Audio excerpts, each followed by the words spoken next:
नमस्कार। Something in between के 81 episode में आप सभी का स्वागत है। कहावत है, नमाज पढ़ने गए थे, रोजे गले पड़ गए। इस्लामिक राष्ट्र का अगुवा बनने की कोशिश में चीन का पिछलग्गू बने पाकिस्तान के साथ यही हो रहा है।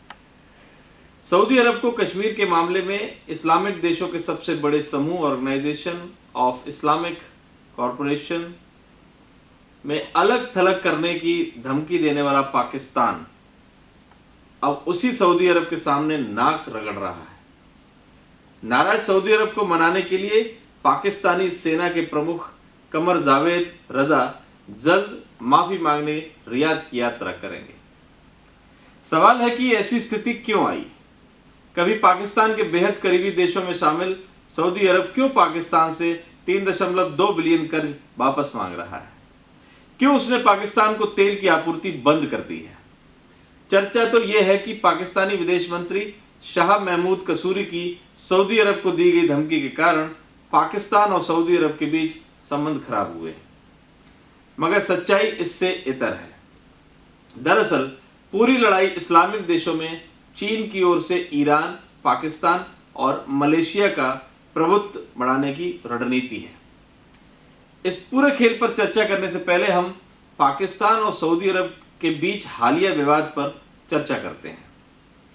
दरअसल पाकिस्तान चाहता है कि कश्मीर मामले में भारत पर दबाव बनाने के लिए ओआईसी का इस्तेमाल किया जाए। ओआईसी के कॉन्टैक्ट ग्रुप के बयान के जरिए जून महीने में भारत को घेरने के बाद पाकिस्तान की कोशिश अब ओआईसी के सदस्य देशों के विदेश मंत्रियों की बैठक बुलाकर कश्मीर मामले में प्रस्ताव पारित कराने की थी, मगर इस्लामिक देशों का अगुवा सऊदी अरब इसके लिए तैयार नहीं है। इस पर जब कसूरी ने सऊदी अरब की इजाजत के बगैर विदेश मंत्रियों की बैठक बुलाने की धमकी दी तो सऊदी अरब आग बबूला हो गया। उसने न सिर्फ पाकिस्तान से 3.2 अरब डॉलर का दिया हुआ कर्ज वापस मांगा, बल्कि उसे तेल की आपूर्ति भी रोक दी।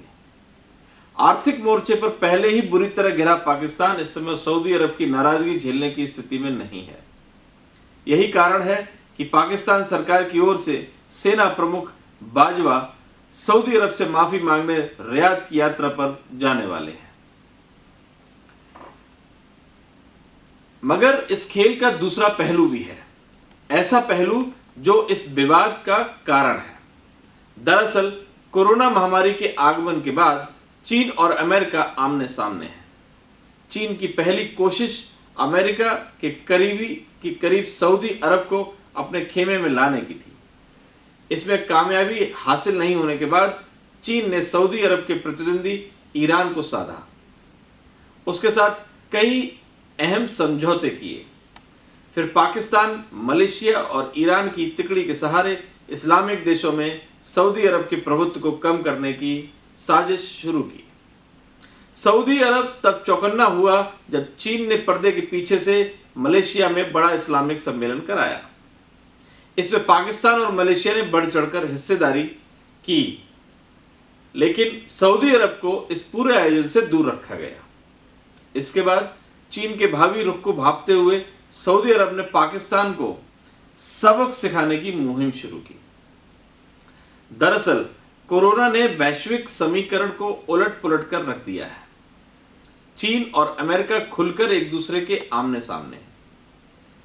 ऐसे में दोनों देशों की निगाहें सामरिक दृष्टि से बेहद अहम इस्लामिक देशों पर हैं।